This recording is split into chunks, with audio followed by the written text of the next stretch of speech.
hunduu daldaluu qaba bakka commercial ta'uu qabna sammuun uummata keenya waan xiqqoodhaan jijjiirama waan ta'eef daldalatti galuu qabna hundi keenya hojjannee argachuu qabna jecha.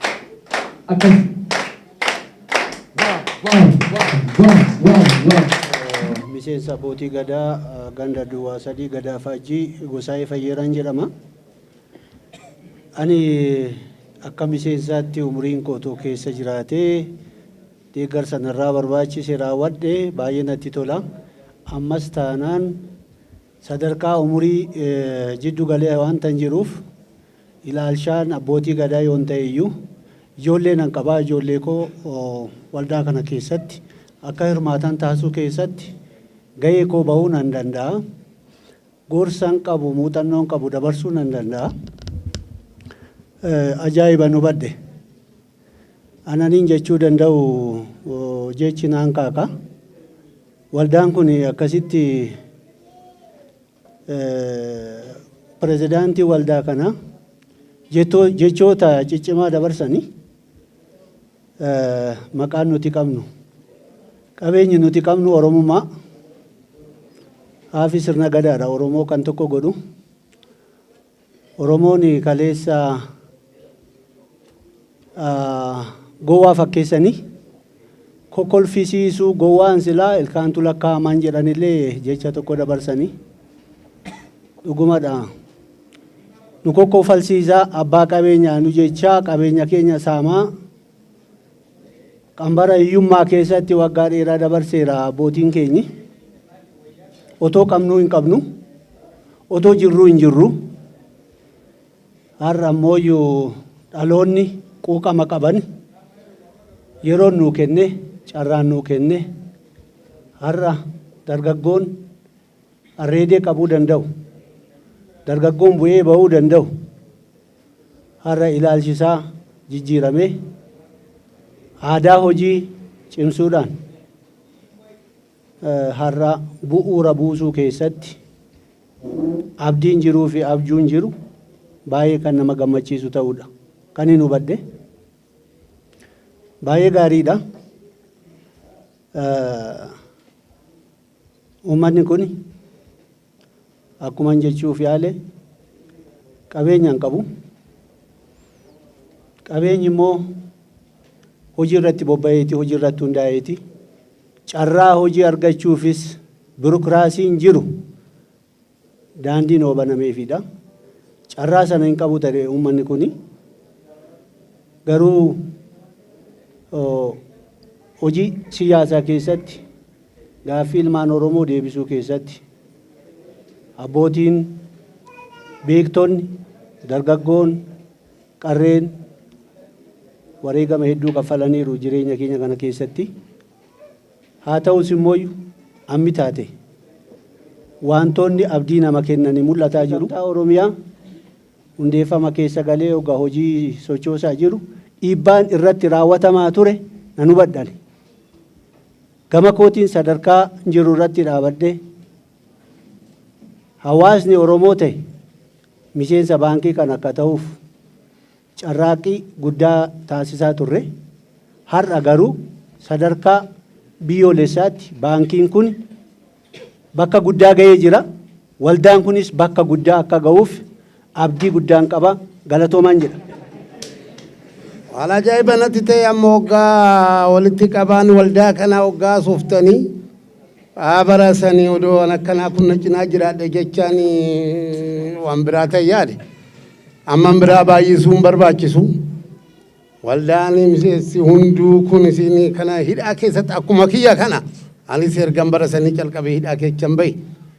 Amma isinis hidhaa kana keessa baatee jagni kun kana hundaa miseensa kana walitti qabdee kan kana hundarraan geeche fuulduratti humna jabaasii haa kennu. Amma sitti fufi leenca jechuuf hin barbaadan biraatti hin ta'u. Galatooma.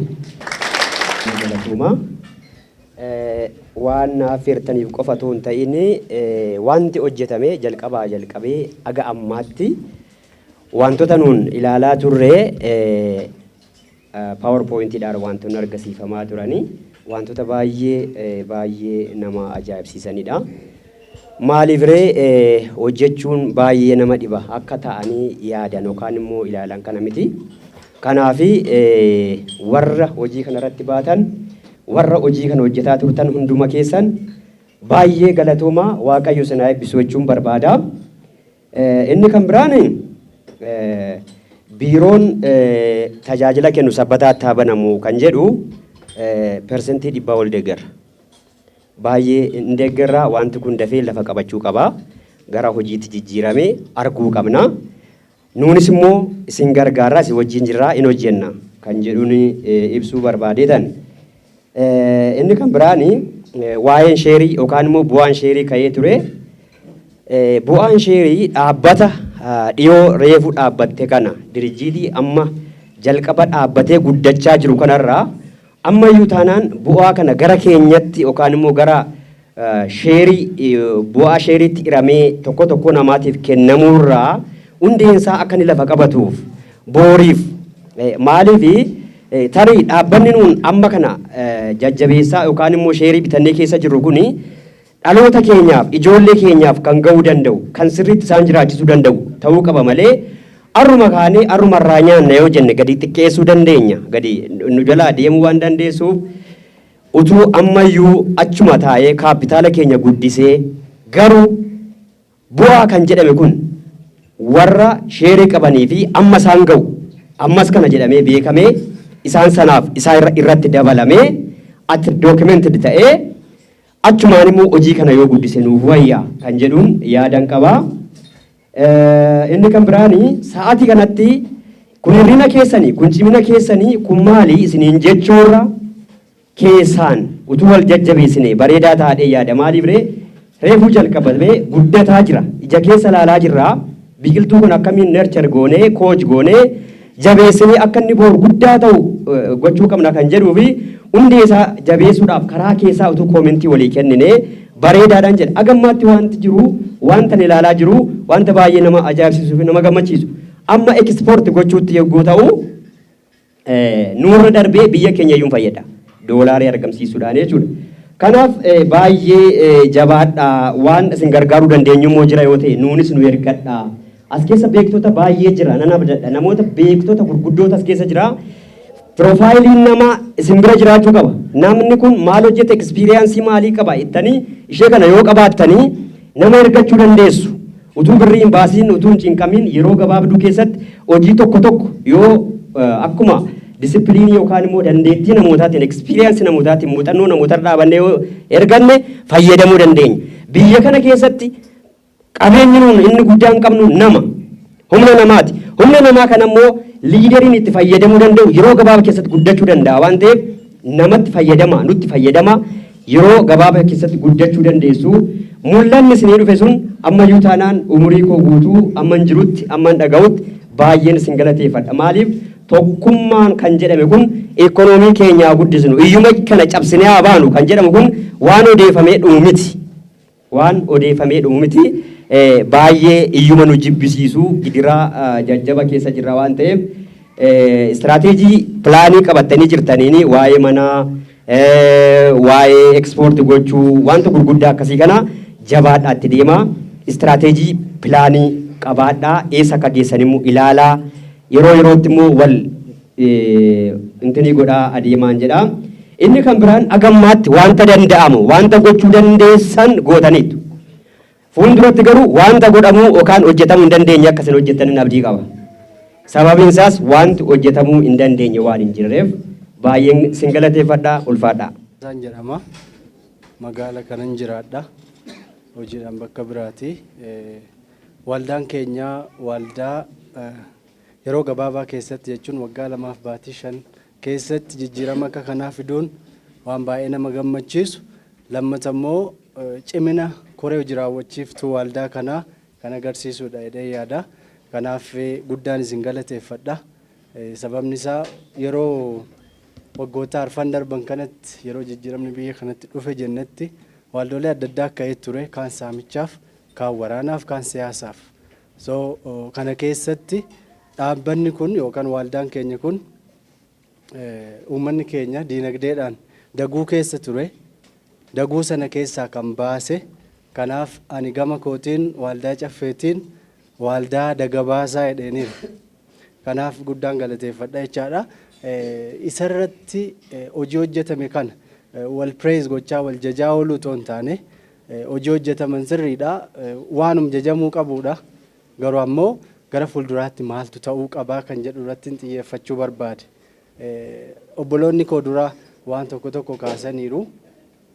Waan isaan kaasan keessa tokko waa'ee human resource humna namaa qabnu.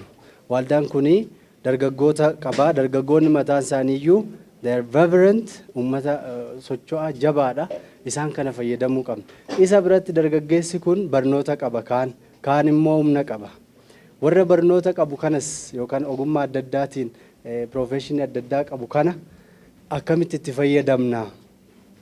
Namoota kana an akka yaada kootti otoo waldaan kun koree human resource irratti hojjetu hundeesse koreen kun miseensa keenya keessaa mastersi namni qabu, PhD namni qabu, BA namni qabu meeqa? BA isaanii, mastersi isaanii, PhD isaanii immoo maal irrattidha kan jedhu adda baafate sana booda hirmaannaan miseensaa waldaa hojii gamtaa keessatti murteessaa waan ta'eef taa'eetumaa sheerii qooddachuu qofaa otoo hin taane maal hojjechuu qaba kan jedhu otoo adda baafne namoota sana yoo xiqqaate bilbilaan illee bilbillee mee maal nu gargaartu otoo jenneeni. Akka kanatti waan gurguddaa hojjechuu dandeenya gara fuulduraatti East Africa mitiiti akka addunyaattu warra waan guddaa biyya kanaafis uummata kanaaf addunyaaf illee gumaachuu danda'u taanaa yaada jedhuun qaba. Inni biraa organizational culture aadaa dhaabbataa uumuudha qabna. Aadaa dhaabbataa uumuu gaafa jennu aadaan dhaabbata tokko yoo cimaa ta'e dhaabbaticha cimaa godha. Integriitii dhaabbatichaa jabeessa. Fakkeenyaaf amma ani harka rukuchuu kana baay'een jaaladhu yaada jedhu kaasanii Obbo Sanyiin. Harka rukuchuun kunni tokko amilee walii kennuudha sirriidha. Garuu yeroo inni rakkoo qabus jira. Maaliif jennaan namoonni tokko tokko isaaniin jechuu kootii miti yoo xiqqoo harki dhaameef baay'ee to'a. Ittoo'uun sun immoo gara arroogansiitti gara waan baay'eetti liid godha. Sana jibbuun maan gaariidha. Kanaaf yeroo pilaaniin dhiyaatu yeroo karoorfamu akka isaan dura jedhan akkana yoo jenne gaafa raawwii isaatii harka guunne yoo rukunne chaagoone yoo rukunneef waan gaariidha. Kun kaalcharii tokko ta'uu qaba. Lammata kaalchariin biraa isaan dura kaasan yeroo ayyaanaatti sanbatatti halkanii guyyaatti nuti reediidha hojiidhaaf jedhan. Kun hardishii bakka nama yeroo hunduma jabaatee hojjetu akka ta'u gargaara. Kun jabaatee itti fufuu qaba. Kan biraas akkuma kanatti organizational culture keenya ta'uu qabu. Sana booda dhaabbanni kun biraandii mataa isaatii qabaataa jechaadha. Akka dhaabbata belu akka dhaabbata waldaa caffee kanatti yoo deemne akka namni jedhuu danda'utti deemamuu qabaa kan jedhuun waa'ee organizational culture irratti haasa'uu barbaada. Inni biraa akka yeroo amma barreeffama barreessinu jechatu jecha uumuudhaaf jalqaba maal irraa kaana qubee irraa kaana dubbifamaa fi dubbachiiftuu walitti dhufaniitu sagalee uumu. Sagaleen sun jechi sun himarraa akkasittiin guddachaa gara yaadaatti gara odeeffannootti deema. Akkuma sanatti saantibatu walirra teesseetu birrii uumti daldala keessatti. Birrii sanatu gara miileenaa, tiriileenaa, kitilaatti akkasitti deema. Kanaaf waan xixiqqoo tuffachuu nurra hin jiru jechuu barbaadeen. Waan xiqqaarraa kaana gara guddaatti deemuun nurra jiraata. Kanaaf amma waldaan keenya warra buna oomishu faana walitti hidhamiinsa gabaa uuma. Warra buna oomishu kanarraa buna arganne bunuma sana yoo nuyi mataa keenyaan koffii haawusii tokko bananne maal? Caffee koffii jennee yoo kaane koffii haawusii guddaa jechaan akka warra amma kaaldis faa maal jedhan kanatti jechaadha.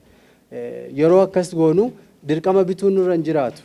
Yoo barbaachise lafa bunaa investimentiin fudhannee akka waldaatti jechaadha buna oomishne amma sun ga'utti immoo iddoo gatii gadaanaa ta'e finnee danfisiisuu dandeenya jechaadha. Inni lammataa koffii haawusii kana keessatti aannan makiyaatoo waan akkasii kana hojjechuu dandeenya. Yeroo akkas goonu aannan dirqama warra aannan dhiyeessuurraa bituun nurra hin jiraatu. Loon mataan keenyaa iddootti isaan horsiifaman qabaannee achirraa aannan argannu sana makiyaatoo gochuu dandeenya. Aannan mataasaa dhiyeessuu dandeenya. Akka kanatti yoo deemne yeroo baay'ee waldaalee hojii gamtaa kana faana yeroo baay'ee hojjedheera akka miidiyaa irraan hojjetaa ture kana dura yeroo sana maal inni waan inni ka'u nama meeqa qacartan hidhamiinsa gabaa meeqa uumtan waan akkasiitu redundancy akkasii jira. So amma hidhamiinsa gabaa uumuurra nuti mataa keenyaan gabaa uumuu dandeenya jechaadha.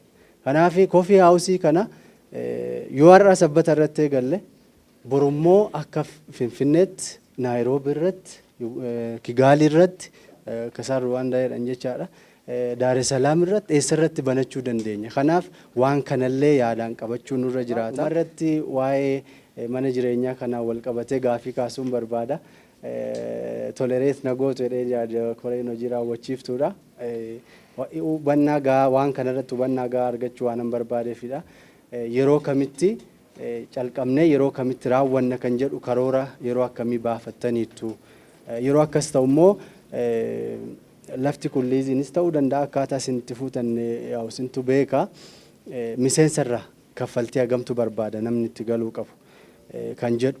Itti aansee immoo haalli itti yoo manni kun gaafa xumuramu haalli itti kenninsa isaa akkamitti karoorsitan maaliif gaafa raawwatame karoorsine har'uma kaanatoon taane har'arra dhaabbannee karoorsina. Kanaaf gaafa sana akkamittiin warra sheerii dura bitatan warra miseensa duraatiin immoo walum keessamoo akkam akka ta'e shii kana irratti ibsanaa kennaa jechuu barbaadeenii galatooma horaa bulaa deebana.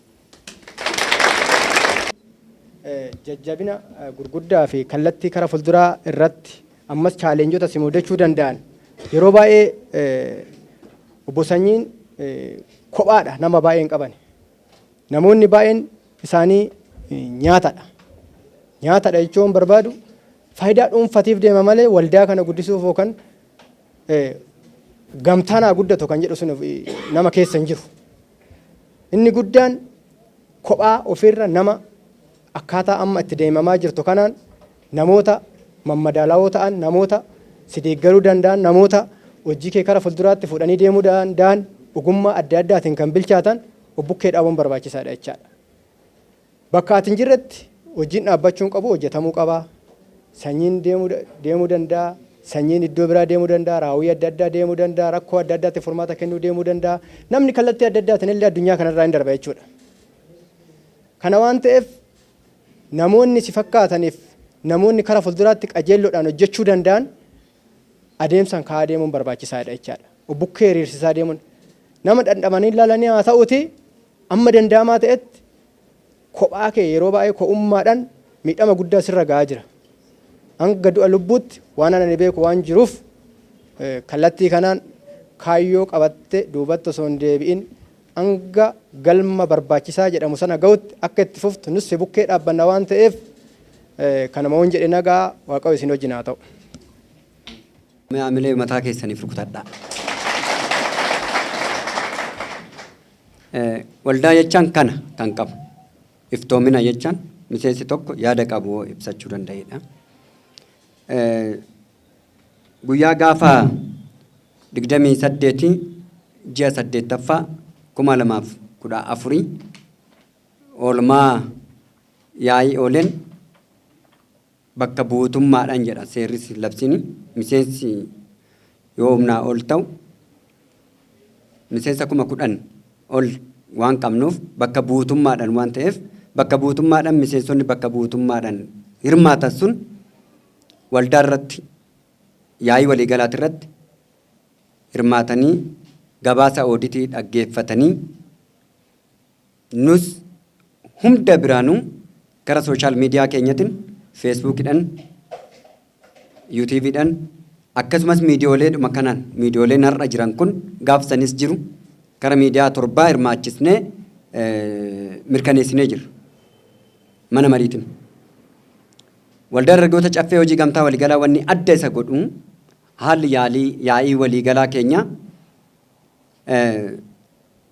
waldaan biraa jiru aachaan kan keenya fakkeenyaaf yoo fudhattan awwaacii qusannoof liqii yoo fudhattan mana mariitiin hoogganama. Miseensa 79 immoo akkana qaba. Garuu miseensi mana marii isaanii gara nama 60ti. Mana marii isaanii yaa'ii waliigalaa isaanii. Miseensota hundeessitoota keessaa yaa'ii waliigalaatiif warra filatamantu yaa'ii waliigalaa san gaggeessaa jechaadha. Kan keenya garuu wanni adda isa godhu akkuma mana marii biyyoolessaa yookaan biyyaatitti bakka caasaa qabnu hundarra bakka bu'uutoon waldaa kanaa miseensota 27 yookaan caasaa hundeessitootaa keessaa bakka bu'aniit hirmaatu jechaadha walgahii keenya irratti. Kanaafuu fudhanne balbala sabbataatirraa yeroo mara kan hirmaatu gammachuun jira. Gammachuu hundeessitoota keessaa gammachuu abarraa akkasumas jiru warri yeroo dhiyootti hojiidhaaf gara biraatti itti deeman malee Zarihuun faa kan jedhaman as keessas jiraachuu danda'a. Zarihuun faa hirmaachaa tureyyuu yeroo booda garuu erga hojiidhaaf fiildiidhaan erga ba'anii booda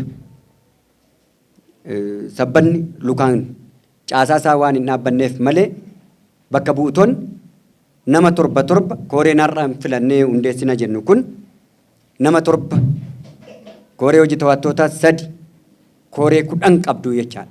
Kooree 10 san keessaa kooree 7 san keessaa kooree 5 san bakka bu'uutummaa keessaa qabaa jechaadha. Isaan santu caasaa hundaafuu bakka bu'ee yaada isaatis ibsa, gaafii isaatis ibsa, gad deebi'ee immoo beeksisa.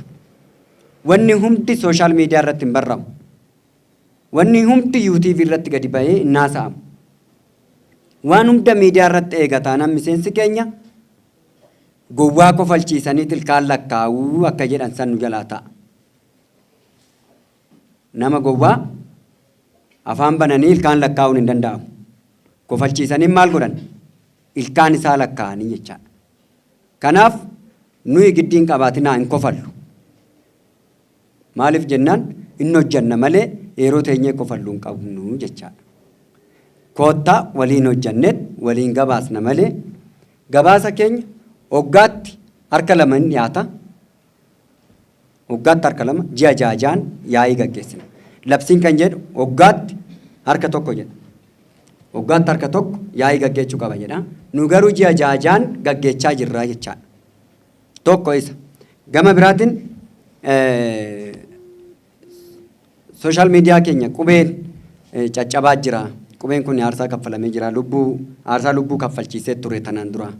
Har'a ammoo kabajamee bakka jirutti qubee eeggadhaa kan jedhuun wal qabatee sirrii keessan. Garuu inni kan ture ji'a 2 kanaan dura ture. Ji'a 2 kanaan dura miseensonni as jirtan qofta osoo hin ta'in miseensonni waldaa dargaggoota caffee hojii gamtaa waliigalaa bakka jirtan hundattiyyuu jiru hundi akka hubatu kan barbaanne waldaan dargaggoota caffee hojii gamtaa waliigalaa ibidda ramaxaa keessa ture. Ji'a 4 ibidda ramaxaa keessa ture. Ibiddaan waaddamee keessaa ba'eet har'a sibiila jabaa ta'ee dhaabbatee jira jechaadha. Kun immoo namoonni jabaan bitaa mirga keenya duraa duuban waan nu jajjabeessitanii nu waliin jirtaniif miseensonni keenya martu keessan kabaja guddaa qabdu galatoomaa isiniin jechuun barbaadas maasitti. Sababni isaa duulli ba'amee ture duula sanyiiti miti. Sanyii irratti miti. Maqaan sanyii haa ta'u malee duulli sanyii miti. Sababni isaa ajandaan baqqalaa yaama taanaan waraqaa eenyummaa namni tokko gaafatu poolisiin tokko waraqaa eenyummaa kennuu jedhu mattaawaqaa amxaa hoggaa jedhu maqaan koo maammoodhaa jedha. Maammoodhaa jedha. Namichi kan gaafate maalidha? Mattaawaqaa gaafate namichi mattaawaqaa gaafatame immoo maalima? Maqaa ofiitti ani maammoon jedhamaa jedha. Inni himannaan ani ittiin hidhameefi himannaan ani ittiin himatamee mana sirreessaa galuu danda'ee fi wanni achirratti ol oofame martusaa samii fi lafa walitti hunnuuf. Sababni isaa mana sirreessaa kan galuu dandeenyeef ifaaf ifaadha. Waltajjii tanaan dura guyyaa gaafa 26 ji'a 7ffaa 2014 kibba lixa shawaa aanaa Bachoo magaalaa Tullu Boolloo keessatti gaggeeffamee wal qabatee namni waltajjii irra taa'e namni dargaggeessa dura taa'e namni maayikii kan harkaan qabate inni haasa'a taalentitiidha. akkaataa ittiin galuufitti haasa'a. Haasofni waltajjii irratti haasa'ame aniin ta'ee jedhee tananii garuu akka hin taanetti karaa hin taanetti ajandaan jijjiiramee dhufe yakka ta'e inni sunis qulqullaa'e asumaan akka hubattan kanan barbaadu bilisa bahuu qofaa miti. Keeyyata yakka seeraa 42 himannaan humtuyyuu kufaa ta'ee kanan bahuu danda'e jechaadha. Ji'anii sadeeniin achi keessatti hidhamee ture himannaan humtuu hin jiru. Tokkoffaa waltajjiisaniif xalaa kabajaatiin kan yaamamnee turre xalaa kabajaatiin akka hirmaannee muuxannoo hojii dargaggeessaaf qoonnuuf waldaan dargaggoota caffee waamamee ture kabajaan xalaa kabajaatiin. Hirmaannee jirra. Hirmaannaa qofaa miti. Bishaan ispoonsara bishaan dargaggeessa saniif waltajjii saniif ta'u gaafatamnee dargaggeessa 2,500 akka jedhamnetti 55,000 baasii godhee waldaan kun ispoonsara godheefii jira. San mijeessineeti. Miidiyaa keenyanis kaameeraadhaanis waan jiruuf wanni hunduyyuu nuti mootummaa cinaa dhaabbanna malee mootummaa irra hin dhaabbannu. Mootummaa bira dhaabbanna malee mootummaa duras hin dhaabbannu. Har'as kalees borus itti fufa. Garuu gurri sirriitti hin dhaggeeffanne ollaa gaarii wajjin walitti nama buusaa akkuma jedhame san gurri sirriitti hin hubanne haasa'oota keenya karaa haasaa biraatitti karaa haasaa siyaasatitti nu jalaa fudhachiisuu danda'e malee siyaasni tokko waldaa keessatti hin turre siyaasa ta'ee dhufe ji'a 3 turuu danda'ee jira. Haa ta'u malee baga gammannee jirraa baga gammaddanii bilisa baanee jirraa jennee yeroottis ibsa baasnee jirraa. Kanaaf waldaan dargaggoota caffee hojii gamtaa waliigalaa borus taanaan iftaanis dhoqqee irras hin dhaabbatu awwaara keessas hin dhaabbatu. Dhoqqee keessas hin dhaabbatu awwaara keessas hin dhaabbatu. Waldaan dargaggoota caffee hojii gamtaa waliigalaa akkuma maqaa isaa caffee waan caffee irra dhaabbatu waan caffeen jedhu waan seerri jedhu waan labsiin jedhu waan aadaa waliigaltee keenyaa jedhu irra deemna malee eenyumtuyyuu nu raasuu hin danda'u. Borus iftaanis hin dogongoru afaanii hin jallannu jechas hin bannu gochas hin bannu namni jedheefis hin jennu namni godheefis hin goonu. Kana sirriitti akka amantan boruuf iftaanifis miseensonni keenya hololli hin kaane cufa hololli oduu ka'e rakkoo guddaa ture. Miseensi hunduyyuu walqixa hubannoo qabnaayi kan jedhu sirriitti hubannoo qabdu. Miseensi hunduu walqixa hubannoo qabu. Miseensi yoo miseensa ta'u miseensi tokko olaagayii yookaan mul'ata kaayyoo galma waldaa kanaa namni biiroo seenee anaan oduu orienteeshinii fudhatin leenjii fudhatin hubannoo oduu fudhatin namni miseensa ta'e hin jiru. Saniif jabaatee jiguu dadhabe malee jiini sadeen darbe sun waldaa kana jigsuuf ture hin jigsine baga dhaabbattanii bagaarra geechan.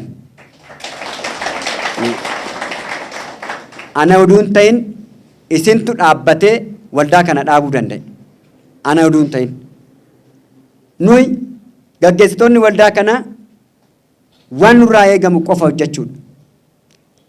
Feesbuukidhaan wal qabatee namuu haakiin goone haak ta'eeti moti. Haak ta'ee oduun ta'in cabsanii seenanii oduun ta'in akkuma sila ibsuudhaaf jedhe miseensa obboleessa bineensa qabna akkuma jennu keessaa gantummaan raawwatameeti. Gantummaan raawwatameeti. Gantummaan raawwatames feesbuuk irratti barreeffama holola qubee afaan oromoodhaa caccabsuudhaan akkasitti fayyadaman san qofa oduun taane meeshanumti miidiyaadhaa caffee miidiyaa jedhu hunduu biiroo keessaa guuramee fudhatamee ba'amee dhaabbata biraa jalatti qacaramee ittiin deemamaa ture. Hololli hidda baadhifatee kan ture qabeenyi hundi saamamuu irratti hunda ture jechuudha. Waaqayyo haa galatoomu jabeenya keenyaa fi jabeenya maanajimentii biiroo keessa jiruutiin qabeenyis seerri waan jiruuf poolisiin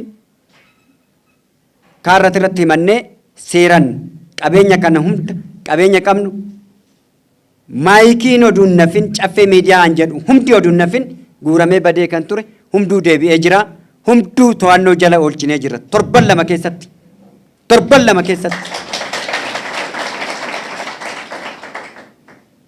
mana sirreessaatti ba'ee torban lama keessatti miidiyoolee keenya to'annee jirra qabeenya ofumaaf ekeleen konkolaataa fudhatee bade jedha garuu konkolaataa fuudhee badaa kan ture isuma. Ekeleen konkolaataa tokko fuudhee bade jedha garuu konkolaataa isa fuudhee kan deemaa jiru isaanuma. Konkolaataa 4 keessaa konkolaataan 2 tokko gantummaan raawwatamuuf ture gantummaan kara biraa inni qabamee jira maanajimentii ciminuma maanajimentoota warra biiroo jiraniitiin manaajara biiroo keenyaatii fi akkasumas HR keenyan humna namaa keenyaatiin ciminaan qabatamee jira jechaadha. Gama biraatiin konkolaataan kan biraa fudhatamee badee ture. Ji'a 2 booda deebisnee jirra. Qabeenyi waldaa wanni badeen jiru baga gammaddan. Borus ta'e iftaanis mul'anni nuyi kaane fuunee kaane mul'ata fayyadama dhuunfaa keenyatti foonuu taane hambaan qeerroof qarree waggaa 4 darbe san fincila diddaa bittaa garbummaa siyaasaa jalaa ba'uuf qabsaa'ee too aarsaa kaffalee dabtara surree keessa suuqatee iskibirittoo gurra jala naqatee harka walirra naqatee sinaayiperii dura dhaabbatee jijjiirama kana fide sun hambaan isa ofii qeexamaa ta'ee nu har'aan nu ga'e kan hambaan qeerroof saniitii fi qarreessanii har'a fincila diddaa bittaa garbummaa hiyyummaa jalatti hiyyummaa irratti fincila diddaa bittaa garbummaa hiyyummaa ajandaa jijjiirranne hiyyummaadha diddaa irratti kaasee jirra waan ta'eef warri garba godhee ashkara godhee nutti fayyadamuudhaaf hiyyummaa nurratti magarsee jiru akka hiyyummaan nurraan buqqaane barbaadan maalaqaan dhiitee bariitee kuffisaa nama nu kuffisu nama nu ajjeesu nama nu diigu nama nu balleechu nurratti bitaa jiru dhiitee bariitee harka 3 yaalliin du'aa ta'ee jira yaalli ajjechaa harki 3 ta'ee jira biiroo keenya keessatti humduu hin taaneef falashaayee jira harkaa fashalaayee jira cimina maanajimentiitiin seerri waan jiruuf harka 2 yaaliin saamichaa yaalamee jira maallaqni baankiidhaa baankii cabsanii nunuqaamsanii baankii mallatteessanii maallaqa tiraansfarmi goosisachuudhaafis turame dursinee waan irra geenyeef intaaneef innis seera jala oolanii jiru ammas warri seera jala oolee fi oolaatis jiran jiru kana akka beektan rakkoon nurra ture 1 2 3 kan jedhamu matiyyuu garuu hundaa mo'annee jirra kunis cimina keessaniin ciminaa fi obsaa fi wal deeggaruu keenya fi wal bira dhaabbachuu keenya yeroo ammaa rifoormii gochaan jirru kun smaartidha bibilchaatodha dargaggeessa qofa biiroo keessa tuuluun dargaggeessa qofa biiroo teechisuun badiifis muddamuudha waan ta'eef bibilchaata warreen muuxannoo hojii qaban dandeettii muuxannoo qaban warreen tanaan dura soorataan warra soorataan bahe hunda fudhannee jirra faayinaansii hoogganaa faayinaansii keenya komaandar kumsaa jedhamu hamilee naalaadhaa fi hoogganaan faayinaansii isaan wanni kana godhuu dandeenyeef waan jajallachuudhaaf malee martusa daandiitti deebisanii jiru itti gaafatamaan faayinaansii keenya duraanii rakkoo qabaa miti rakkoon qabu ismaartidha garuu saniin dura wanni jallachaa dhufe jira kara keessatiin miseensi damee sabbataa har'a hundaa'uun keessan nuuf humna guddaadha miseensa kan hin taane yaa'ii waliigalaa ani hirmaachuu qabuu fi kan hirmaachuu hin qabne maaliif adda bahee toonu hin beekamne kan hin jedhame. Damee irratti miseensi hunduu abbaan sheerii guutuu ta'e hunduu hirmaataadha. Lakkoofsa hin qabu. Sababni isaa damee isaati irratti caasaa isaati irratti hoo gadi dhufnu kana miseensi nu argachuu qabu. Lakkoofsaan hoo godhanne miseensi alatti hafe sun immoo miseensa kanarraa eeggataa jechaadha.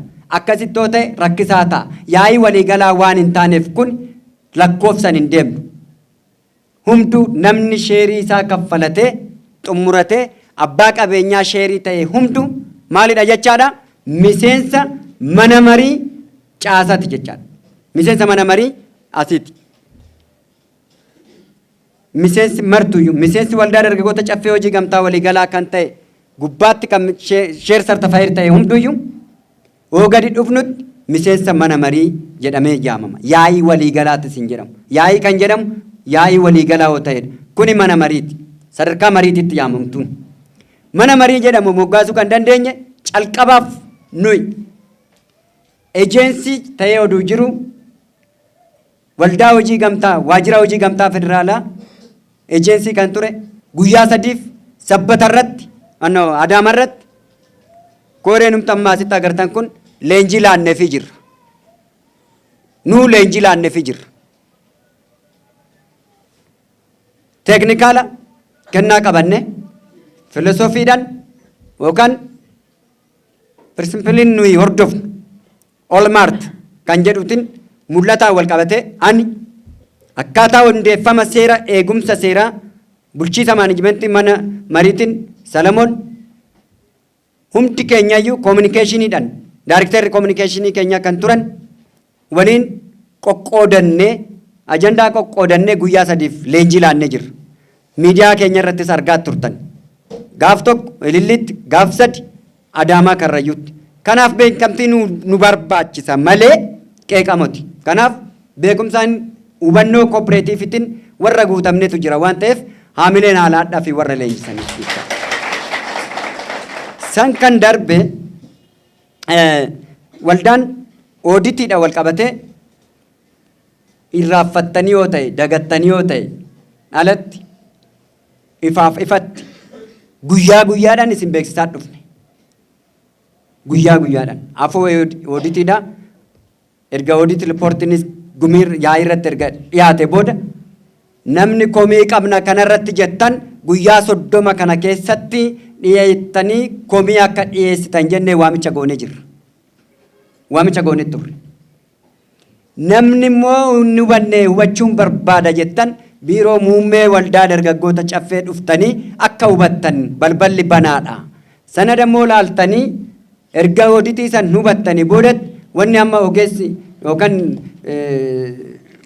ogummaadhaan gaafiin gaafatame Abdallaan gaafate sirriidha. Fuunee caasaa hundarra deemuu hin dandeenyu malee akka walitti dhiyeessinee jirra. Sananni jedhames biiroo jira. Biirootti hundi keessan baay'een keessan laaltanii jirtu. Borus taanan dhuftanii laaluu dandeechuu jechaadha. Banaadha biiroon keenya. Biirokiraasiin qabu akka warra kaanii akka hooggantoota jaarmiyaalee kaanii biirokiraasiin qabu na bira. Guyyaa sagantaa abbaa himmaa qabna. Sagantaa abbaa himmaa san irratti namni dhufe kamiyyuu na argachuu mirga qaba. Na argachuu mirga qaba. Manaajaraan wanni hin quufne yoo jiraate maanajimentiidhaan warri hin quufne hin jiraate ana kallattii na argachuu qaba. Guyyaa facaasaa fi kamisa abbaan fedhe dhufee na argachuu danda'a jechaadha.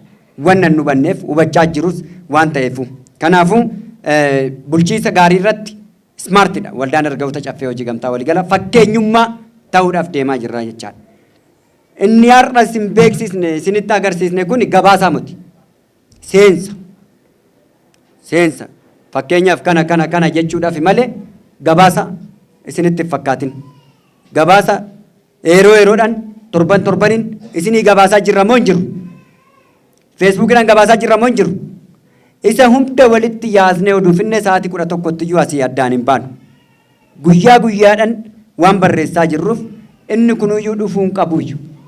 Inni kunuyyuu dhufuu hin qabuyyu. Ambiraa keessoo isaa biirootti hundi keessanii hubattanii jirtu. Leenji'aa dhuftan, leenjitanii miseensa taatan, hubattanii jirtu. Jidduudhaanis dhuftanii odeeffannoo fudhachaa jirtu. Waan ta'eef borus dhuftanii fudhachuu dandeessu jechaadha. Borus baruu dandeessu waan ta'eef hubannoo gaariidhaan waan nuuf fudhattaniif galata guddaa qabdu galatoomaa isiniin jechuun barbaadaasuma asitti. Ammana jireenyatti wal qabatee miidiyaa keenya wal qabatee taniin dura oduun isatti seenee miidiyaa keenya wal qabatee miidiyaan joornaalistii reefu ijaarrachaa jirra.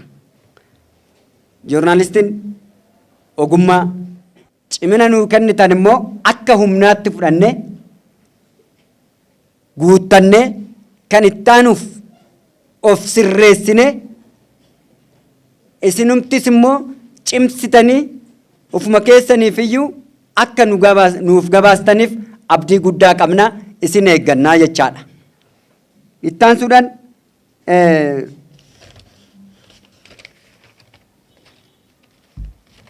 mana jireenyaatiin wal qabatee waa'ee mana jireenyaatiin wal qabatee dubbachaa baane. Ammaan booda waa'ee mana jireenyaa Facebook irrattis hin barreessinu, YouTube irrattis hin dubbannu kan akka beektan asuma asitti isin hubachiisuu barbaannan. Sababni isaa waldaan waldaa dargaggoota caffeeti dorgommii guddaa keessa jira. Dorgomaa jira. Inni nuun dorgomu fiiguu beeka malee meetirii kamirratti saantima meeqarratti iskeerii meeqarratti akka fiigee dhaabbachuu beeku qabu hin beeku. Nu garuu shallaggiidhaan ogummaadhaan bilchinaan hubannoon deemaa jirra. Kanaaf muuxannoo keenya fakkeenyummaa keenya warra kaanitti of jalaa baasuu akka nu jalaa hin taaneef ammaan booda dorgomtoota baay'ee waan qabnuuf akka dorgomtoonni keenya nu dabarreef jecha feesbuukidhaan nurratti hin eeggatinaa mana jireenyaatti wal qabate. San kan darbe manni jireenyaatti wal qabate nuti kaayyoon keenya karoorri keenya ifaaf bilisa isin ibsaa dhufne.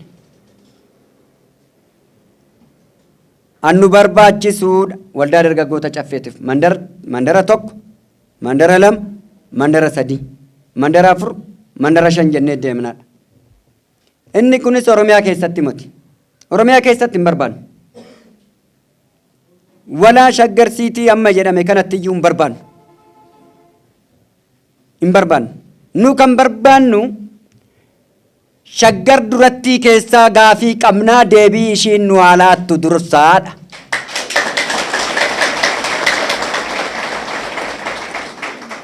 Shaggar durattiitirraa gaafii shan qabnaa. Gaafii shan. Finfinneen jedhamtu shaggarisiidha. Shaggar tuni haadha teenyaa. Haadha manaa abbaa biddeenaa keenya hamaa taatee jirti. Haadhummaa teenyatti nu haa deebituudha. Tokkoffaan. Lammaffaan shaggartuun obboleettii teenyaa garuu niitii diina keenyaa taatee jirti. Beekamtii gaa'ila ishii tarsaasnee ofuma keenyaaf niitii dhuma teenya godhachuu qabnaa jechaa jirra nuti.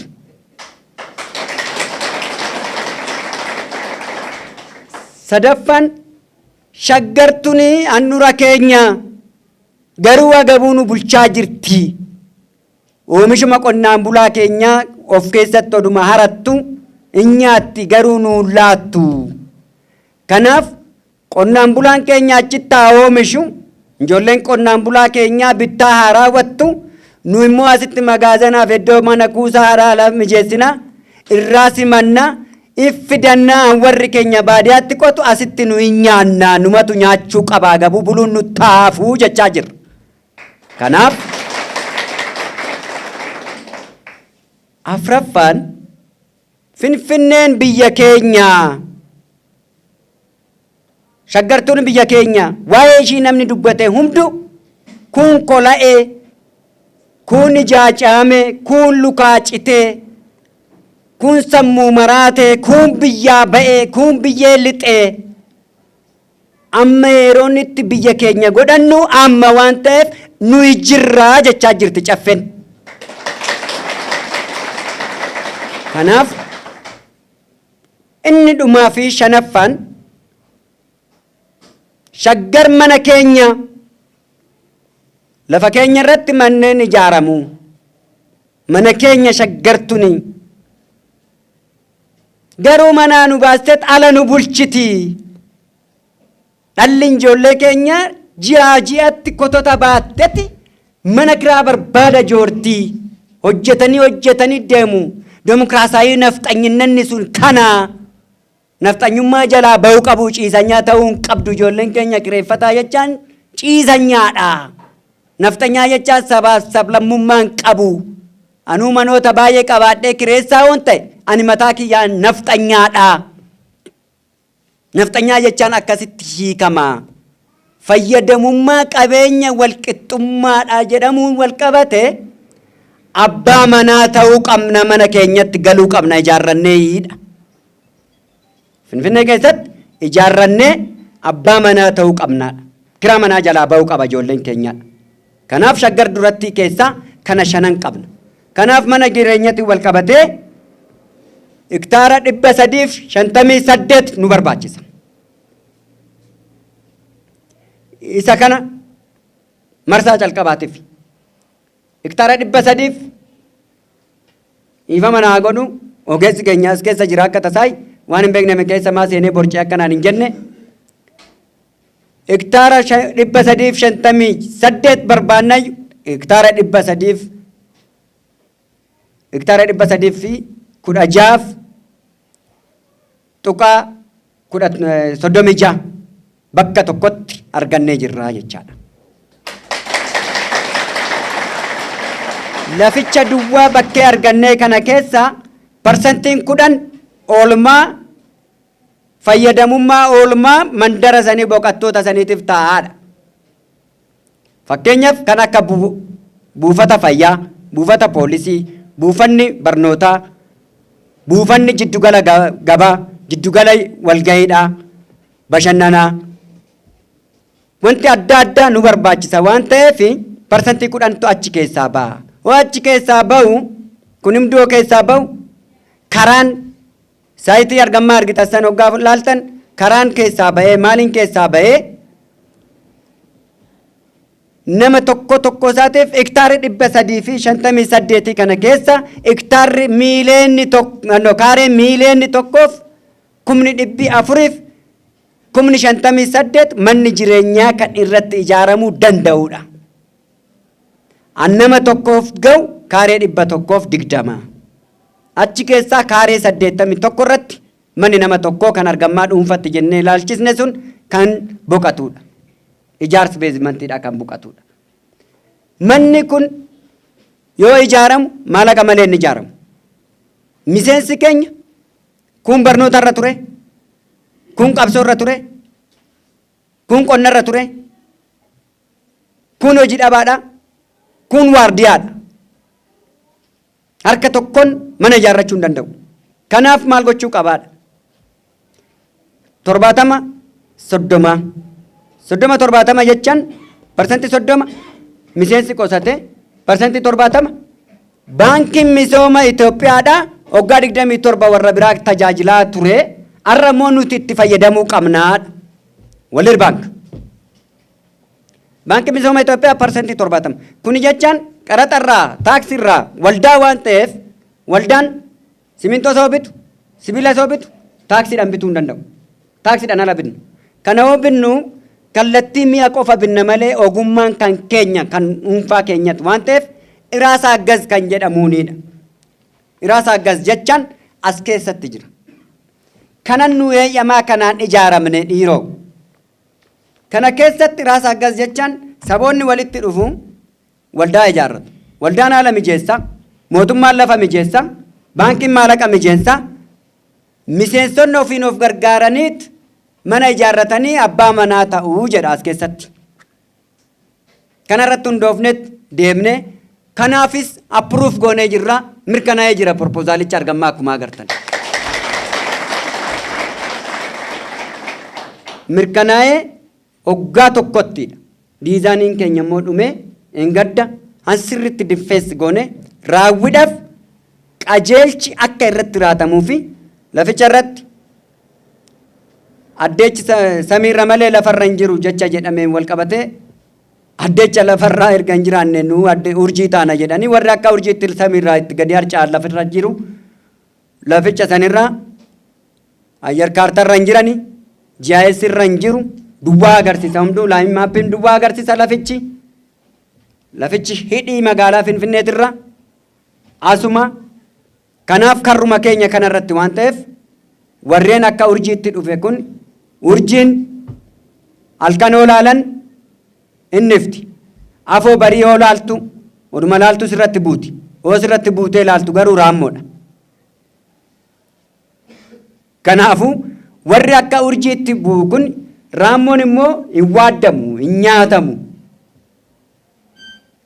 Kanaafu warri seeraan alaa weerara lafaa gaggeessan hunduu seeraan alaadha akkamitti dhufani lafa san irratti lafichi immoo nus nu laallata. Kanaafuu lafti warra keenyatidha. Kanaafuu lafa warra keenyati irratti numaaf mirkanaa'u nuumti inni ijaarrannaadhani kan itti dhaqne ijoollee laga ceetee dhufte dhunteen ijoollee dhuma qeetitu ijaarame waldaan dargaggoota caffee jechaan ijoollee dhuma qe'ee lafa saniiti waan taaneef mirkaneeffamuun dirqama waan ta'eef mirkanaa'ee jira baga gammaddani. Kanaaf qaraxaaf taaksii waan hin kaffalleef humna keenyaan ogeessitootaan waan ijaarrannuuf yoo qaraxaaf taaksiidhaan ijaarrataan nama tokko irratti maallaqni qaqqabu 9,920 dhufa. Yoo gadi siqe 720 dhufa. Kan keenya garuu ogeessitoonnis keenyuma ijaaranis keenyuma wanni hunduu kallattii warsharraa galchina waan ta'eef 4,500 dhufa jechaadha waldaa kana.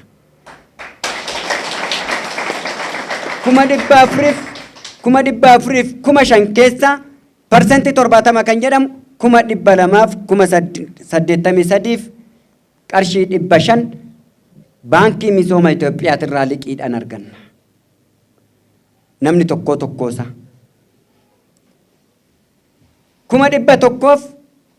1,100 qarshii 500 miseensarraa barbaadama.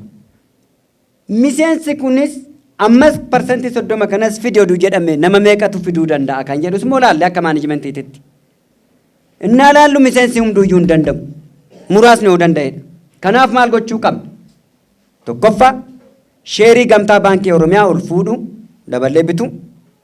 Gamtaa baankii Oromiyaatii fi misooma baankii jidduu waldaa dargaggoota caffeetii fi misooma baankii jidduu baankii gamtaa Oromiyaadhaa jidduu galchuu kolaatiraal godhachuu parsantii 30 san kara gamtaa baankii Oromiyaatiin ammas ishii san dhuunfannee parsantii 70 san irratti dabalata karuma baankiitiin ammas finnee waldaan kolaatiraal ta'ee miseensota tokko isaatiif liqeeffatee fi calqabsiisachuu. 100 keessaa 100 miseensota irraa hin eegamuu jechaadha. Miseensa irraa oduu hin eegamin calqabame miseensi maal godhaa ji'aan hin qusataa jechaadha. Parsantii 30 sanis haa ta'u parsantii 70 sanis haa ta'u hin qusata.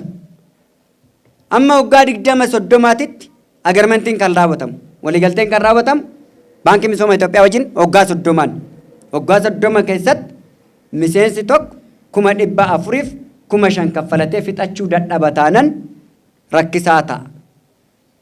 Saniif galii kan hin qabne hoo miseensi galii hin qabne maal ta'a? Miseensi galii hin qabne fidatee qusachuu yoo dadhabe hoo cinaadhaan immoo kinoo carraa hojii dhuumaa jirra. Asittis jiddugalli gabaatii fi wanni adda addaa oomishate miseensi kun daldalattoo gale. Hundi keenyayyuu akka kennaa keenyatitti hojiitti gale.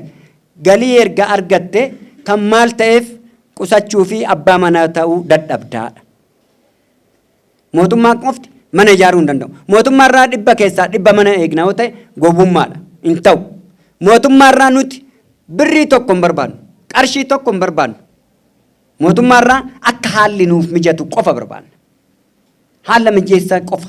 Haalli mijeessummaa kanaa immoo eessaan deemaa yoo jenne kinooti seera qabeessa kanaan labsii kanarratti hundaa'ee nuti isaan ijaaramne ummanni tanaan duras nyaatame GGZ kan jedhamus inni ijoon jira. Inni ijoonni jiru inni ijoonni tanaan dura GGZ jedhaman manneen ijaaraa ba'an kondominiyeemii balaa kondominiyeemiitiin maqaa appaartaamaatiin warrolee harka qalleeyyiidhaaf jedhamee kan ijaaramaa ba'an sun hunduyyuu barri kunis bara keenya barri sunis baruma saniidha. Kanaaf bara kanatti maaliif inni joossun hojjechuu hin dandeenye? Kanaaf waldaan dargaggoota caffee hojii gamtaa waliigalaa inni joosan wajjinis hidhata godhachuun dirqama ta'a jechaadha. Faayinanshaaliin bifa saniis dhufuu danda'a. Liqii qofa dhuunfaan haala saniinis deemuu qabna. Inni joonni adda addaa jiru. Gargaarsa kan godhan isaan san wajjin hidhata godhachaa koominiitii miseensota biyya alaa jiraatan lammummaan isaanii sabummaan isaanii Itoophiyaawii ta'anii sabummaa yookaan lammummaa biyya alaatiin lammummaa biyya alaa namni qabu biyya keessatti ijaaramuu hin danda'u. Garuu warri godaansaan deeman namoota biyya kanaati lammii biyya kanaati godaanaadha malee lammii biyya kanaati. Kanaaf koominiitiidhaan ijaaraa jirra. Biyya alaatittis nama 127 koominiitii ijaarree jirra miseensota keenya. Isaan sun doraalan waan nu deeggaruu qabu hin deeggaruu jechaadha. Koominiitii kana ijaarra. Zuumiidhaan wal agarra. Aappiliin yeroo dhiyootti hin dhufa. Konfiraansii gaggeeffamaa jechaadha. Hammayyeedha. New Generation Cooperative hojjennu afaan inni moti hojiin hojjechuu qabna dhiiroo. Kanaafu haamilee of hin tuqina ammana jireenyaa nuti wal fuudhee ilaala malee salphaadha ijaarrachuun salphaadha garuu gad dhaabbannee nu haa ijaaramnu dura mana ijaarrachuuf fiiguudhaan dura ijaarrachuudha. Kan biraa ijaaramee ixaatu baamoo wal makaadhamoo miseensa duraanitiif immoo miseensa ammaatiif akkamitti kennama? Dabaree lakkoofsa nambarii keessan waraqaa eenyummaa keessanii saniitiin miseensummaa keessaniitiin waldaan ramada. Ramaddii waldaatiin. Lakkoofsi waraqaa eenyummaa keetii lakkoofsa meeqarra sikaa isa saniin deema. Sheerii ati barreen gaddaa kaffalte an amma kaffale walqixaa argachuu irratti walqixa ta'a garuu haalli teessoo isaa walqixa hin ta'u. Miseensa duraanitiif calqabaadha. Calqabaadha. Ambiraa garaagarummaan miseensa duraanitiif miseensa haaraadha. Miseensi duraanitiif miseensi haaraadha maa inni garaagarummaan qooda sheeriitti irratti sheerii barreen gaddaa isintu qoodata. Miseensi amma galu kun sheerii bara kanaatti fi barana hin qoodatu. Hin qoodatus hin galmaa'uufis. Bu'aan sheerii kan galmaa'uuf yoomi bara dhufutti. Bara dhufutti hojii isaatiin maallaqa isaatiin sheerii isaatiin waan hojjetameef bara dhufutti galmaa'aa fi kan baranaa kuni malee akkuma dhufeen sheeriin qoodadha miseensa duraanitti wajjin jedha taanan kunis sirrii mootii seerri sin eeyyamuu jechaadha. Kanaani kan deemamu fayyadamummaa wal qixxee ta'ee otuu jiru garuu maal ta'a seera itti godhannaa jechaadha. Ammaan booda miseensa mana marii keenya 366 iyyuus waan riiformi goonuufis warreen jajjaboonis waan jiraniif ka'umsa irratti kwaantitiis kwaalitiis wal keessa makannee qabannee dhufna waan ta'eef amma garuu qulqulleeffachaa waan deemnuuf ciccimoon akka keessanii waan jirtaniif ammaan booda sirriitti hunduyyuu abbaa godhatee deema waan ta'eef dipaartimentiidhaan adda adda qoonna waan ta'eef kanaafu ammaa booda cinqamni kiyyaayyuu dadhabbinni kiyyaayyuu hin hir'isa waan ta'eef kuni nun cinqu baay'ee nun dadhabsiisu ittis nun dhiphisu waan ta'eef naaf jabaadha hin jechuu barbaada kanaan wal qabachiise. Kanaaf kanaanii wal qabatee kan isa dhumaa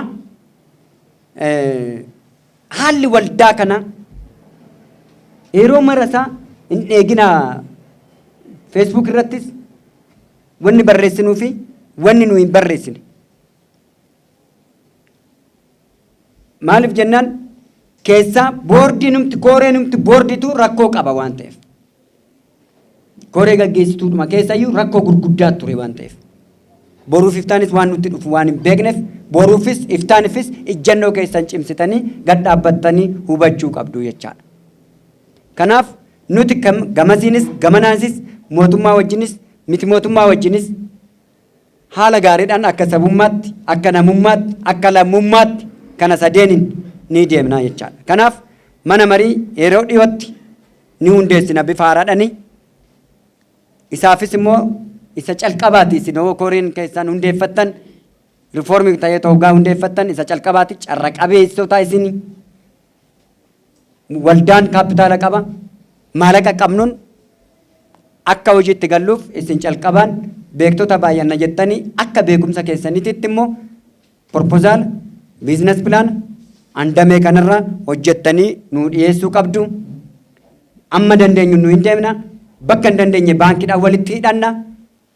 Maallaqa bifa saniinis bifa kanaanis kara saniinis kara hundaaniyyuu itti deemnee hojii itti galuu qabna. Ammaan booda hojii malee dargaggeessa ooluu arguu hin qabnu. Miseensa hojii hin qabnes arguu hin barbaannu, arguus hin qabnu. Kana hojjennu arguu hin barbaannu hojjennu jibbii irratti hundaa'ee utuu hunduu bakka jirutti hojii dhuunfachuu qaba. Hunduu bakka jirutti siyaasarraa ajandaa siyaasaa lafa kaawwadha. Nuyi kaazeenaa bareedduu bitanne ajandoota siyaasa keenyaa itti qollofne. Furtuu isaa akka hin agarreetti bishaan itti gannee jirra. Ajandaa siyaasaa hin barbaannu ammaaf. Ajandaa siyaasaa nu ga'e. Umurii keenya guutuu itti nu qorqee jira. Waggaa 10 fi ji'a 3 ol mana hidhaatti jiraadhee jira. Ammaa booda nan barbaachisu siyaasni. Siyaasni keenya diinagdeedha. Ammaan booda waa'ee diinagdeedha. Shunkurtii nagaduun diinagdeedha. Siyaasa guddaadha. Xaafii nagaduun diinagdeedha. Garuu siyaasa guddaadha. Achi keessa jira siyaasni. Diinagdee keessa jira siyaasni. Hundi keessanuu dhalattanii waggaa 8 irraa qabdanii mana barumsa siyaasa bilisummaa Oromooti. Hundi keessanuu gaafa digrii keessan giraajoot gootan isinumatuma keessaniin yuunivarsiitii siyaasa mana barumsa yuunivarsiitii siyaasa bilisummaa Oromooti. Diinagdeen keessan garuu hidhii kophee keessanii jala jirti. Jidduu keessatti nuyi gaafataadha. Deebiis hin argannu, gaafatamnees deebii hin laannu. Kanaaf siyaasaan kan nu ga'u hin jiru, diinagdeedhaan garuu ammuma eenyumaatu ga'uu hin dandeenyu. Duubatti hafaadha, dadhabdoota. Kanaafuu ammaan booda waa'ee diinagdee dargaggeewwanii irratti qofa xiyyeeffannee akkamitti of jijjiiruu qabnaadha. Bakka siyaasa keenya lafa kaa'uu qabna. Siyaasa politikaal ikonomikaali hin barbaadinaa. Amma tooftaan jiru immoo amma calqabe maaliin adeemsi jeemu dargaggummaa keenyaan hooggansatti nam'uu barbaanna. Hooggansa kaabinee ta'uu barbaanna. Ba'aa hin taanu. Amma dargaggeessi ba'aa biyyaatti kan jedhamu qofaatu jira. Isa kana jalaa bahuudhaaf hojii jaalachuu, ijaaramuu, tokko ta'uu, nageenya keenya nu harka jira. Nageenya keenya eeguu, diinagdee keenya dagaagfachuu, hojii keenya dhuunfachuu, taalentitii mataa qabnuutiin walitti fidachuu, wal kabajuu, xiqqaan keenya guddaa keenya kabajuu, wallaalaan keenya aayyuu keenya kabajuu, aayyuun keenya immoo xixiqqoo ol guddifachuu, abbooleen gorsa laachuu yoo danda'ame gorfamuudhaa yoo qophoofne abbooleen yoo gorsan hundi keenya yoo tokko ta'an diinagdee waliin barbaannu waliin qabnu waan waliin qabnu oromummaa waliin qabnu dagaagfachuu hin dandeenya. Qabeenya waliin qabnu Oromoon martu oromummaa qofa. Oromummaa qofa. Sirni waliin qabnu sirna gadaati. Diinni waliin qabnu hiyyummaadha. Kana sadeen qofa jiddu gala godhannee too deemne taanaan yeroo dhiyoo keessatti jijjiirama guddaa hin mul'isna waan ta'eef jabaannee cimnee itti deemuu qabna. Kooree keessan filattanii bakka buustanii yeroo dhiyootti torban sanbatoonni amma nu fuuldura jiru kun martusa torban sanbataan yaa'itu jira. Caasolee hundarrattuu yuunifoormii gochaa jirra. Itti bobbaanee jirra. Ta'uu baatu bakka afuritti addaan qoqqoodamnee gaggeessitoonni gubbaarra jiru qoqqoodamnee deemnee dafnee gaggeessuu qabna. San booda walitti finnee isinumatu mana marii ta'aa jechaadha. Isinumatu mana marii ta'aa jechaadha. Mana marii jiddu galaa kan ta'u isinuma hambiraan dhufu. Kanaaf kooree as keessaa ba'uun deemna waan ta'eef kooreen tanaan dura hojiidhanis proposaalota waldaadhaa adda addaa hojjetan damee kana keessaa warri jiran yaamnee kan dhuunfaadhaan gorfachaa turre jiru ammarii achaanii turre jiru isaan san proposaaliidhaan haala kanaanis warra dhiyeessan isinii dhiyeessine dabalata kooree dabalataa bakka nu hanqate irratti kooree dabalataa nu kennitanii heeruu laattanii walitti finnee akka walgayii kaaniititti ilaalinaa. Waldaa dargaggoota caffeetitti makamuu jechaan akkuma warqeen calqaba wargamu dhoqqee keessaa ittaansee irraa goggogama irraa haqama ittaansee ibidda seenaa hin bilchaata maashiniin sadarkaa qubeelee namaatiin maal ta'a hin bareecha halluu dibama erga sanii booda gabaatti dhiyaata. Waldaa dargaggoota caffeetitti dhiyaattanii kooree ta'uu jechaan akkasitti ergama fudhachuudhaaf akka ta'etti amanaati bifa saniin itti deemna jechaadha. Kanaaf waggaan fixu adara waan torbarra adara waan sadeen argammaa isiniin jedhe qabeenya waliin qabnu oromummaa diina waliin qabnu hiyyummaa sirni waliin qabnu sirna gadaa jedheen jira.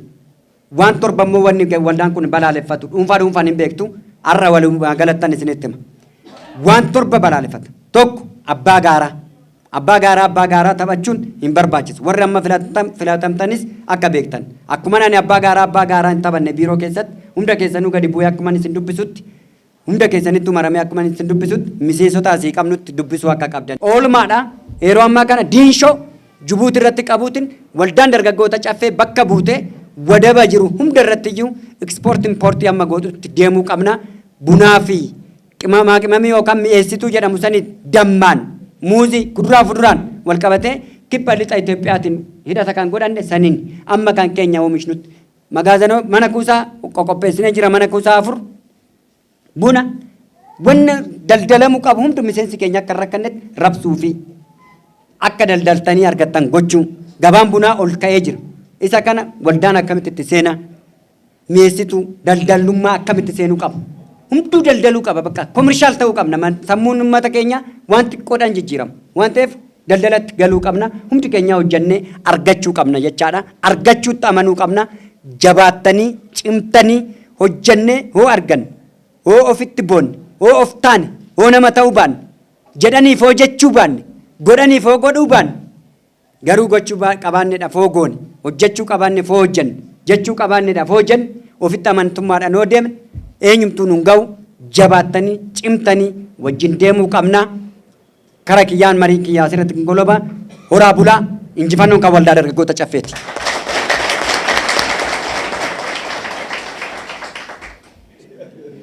Hayyee kennaa kana kan fudhatu ana moo isin?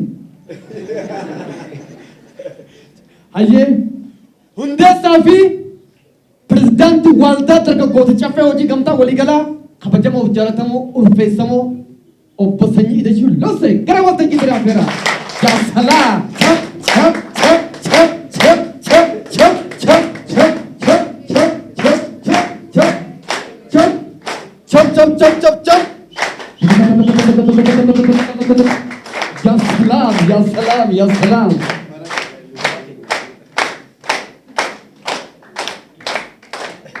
Leenji keenya qullaa dhaabbachuu qabuudha malee otoo qullaa dhaabbatanii irraa bareedaa baru uffatanii dhiisu. Hagla kennaa fi ya salam. Akkas. Wow, wow, wow, wow. Chop, chop, chop. Hayyee. Caasaan waldaa dargaggoota caffee hojii gamtaa waliigalaa damee sabbataatti argamtan akkasumas kan naannawaa ishee jirtan hedduu galatoomaa waan kennitan hin dhabinaa kan isin kennitan haa baratatu akkasimi. Hayyee pirezidaantii waldaa keenyaatii fi akkasumas hundeessaa waldaa keenyaa Sanyii fi barreessaa waldaa keenyaa kennaa dheeressaa gara teessaa jinaaf maattoo sagantaa keenyaa egaa sagantaa keenyaa jalqabaa kaastanii hanga dhumaatti nu waliin turuu keessaniif hedduu galatoomaa isin jenna. Qopheessitoonni sagantaa kanaa akkasumas immoo warroonni kaameraa duubaan teessanii waraabaa sigitan otoo hin taa'in dhaabbattanii hedduu isin galateeffanna. Akkuma waltajjii keenyaa eebbaan saaqne maal goona eebbaan gulubnaa jechuudha. Kanaaf gara eebbaatti. Falcha kan nagaan oolle nagaan nu haa bulchu hama hammaataa nurraa qabu jedhee jechiisaa dubbisiisaa nurraa haa fageechu wallanarraa walgayiinarraa lamiidhaan xumurame ammas warra bulchaa kanas alamiisisaa isaanii haa kennu humna isaanii haa jabeechu bakka deemanitti mirgaan malee akka hin deebine mirga akka argatan unoo eebbarra jirra eebbi kun haphee ta'e taa maxxanu hundi keessanuu afaan keechan tokko ta'ee dura taa keechan wajjin ka funduratti deemta sinaa taasisu Nulle gaa waggaadhaan nu ga'ee bara nu waamtani nu ga'ee akkanumatti eebbaan nagaan nu haa ga'u barri qufaa gabbina.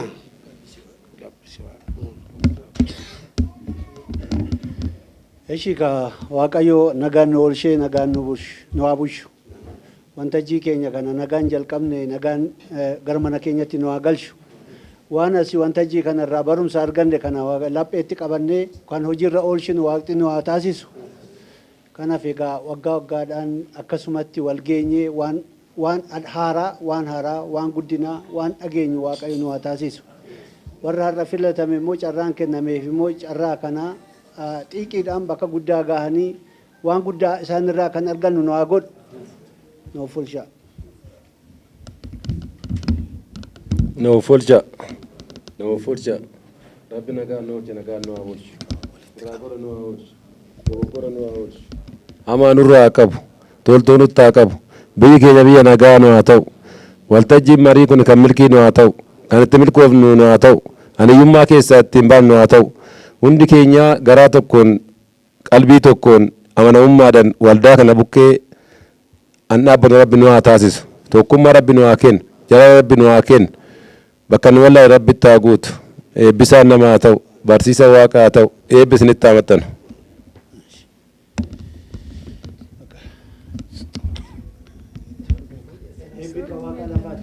Eebbi haphee ta'ee duttaa maxxanu nagaan nu haa galchu.